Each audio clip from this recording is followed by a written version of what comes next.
वहाँ जाके कुछ भी नहीं था, वहाँ केवल समुद्र और थोड़ी सी ज़मीन, वो भी ज़मीन कम थी। तो कई लोगों ने प्रश्न ये भी किया कि जब ज़मीन कम थी उस समय ज़मीन बहुत थी, इधर को बढ़ा लेते। तो उधर उनकी बढ़ाई इसलिए नहीं थी कि उनके पूर्वजों की इधर नहीं थी, वो दूसरे राजा थे। तब भगवान ने समुद्र से मांगी ज़मीन कि हमारे नगरी के लिए या राजधानी के लिए जगह कम पड़ेगी, तो तुम पीछे हट जाओ, समुद्र से काम, समुद्र पीछे चला तो ज़मीन ऊपर आए। तो वो द्वारका नहीं, तब वो द्वारकाधीश कहलाए, तो वो राजा बने।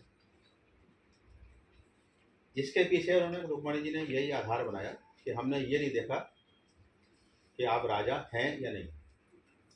बोले विवाह के संबंध के लिए पहली बात तो नारद जी ने तारीफ कर दी, तो वो तो तय हो गया। फिर आपकी दूसरी बात का जवाब ये है कि प्रेम में ये देखा जाता है कि इसके साथ हम सुखी रह सकते हैं।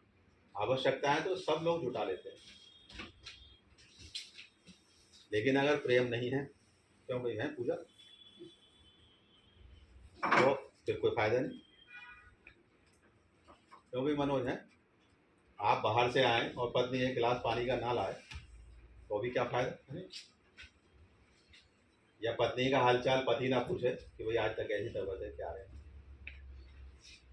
तो उसका आधार बोली प्रेम। मैंने जब आपका स्वरूप देखा, आपके गुण देखे, और जो नारद जी ने गुण बताए, तो आपका ये था कि आपके लिए व्यक्ति महत्वपूर्ण, उसकी धन संपत्ति ऐश्वर्य या उसके और कुछ महत्वपूर्ण।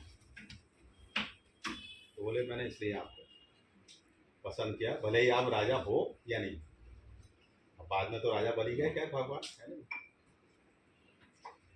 दूसरा उन्होंने कहा कि तीसरा प्रश्न, हमारा आचरण स्पष्ट रूप में समझ में नहीं आता। भगवान कृष्ण ने कहा, बोले हमें लोग छलिया भी कहते हैं, कभी हम कुछ करने लगते हैं, कभी धर्म के हिसाब से भी नहीं चलते, कभी कुछ करते हैं। बोले हमारा आचरण भी स्पष्ट नहीं है, फिर भी तुमने कैसे तय कर लिया कि हमारे से विवाह करो।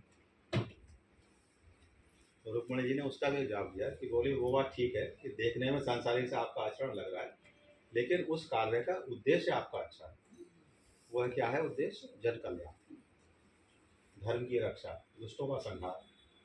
बोले युद्ध अगर आप बिना बात करें किसी से, या किसी कमजोर शत्रु पर आप हमला करें, खुद हमला करें, तब तो आचरण आ रहा है। लेकिन अगर कोई आपसे लड़ने आ रहा है और वो दुष्ट है, राक्षस है, तो आपका युद्ध करना जाएगा।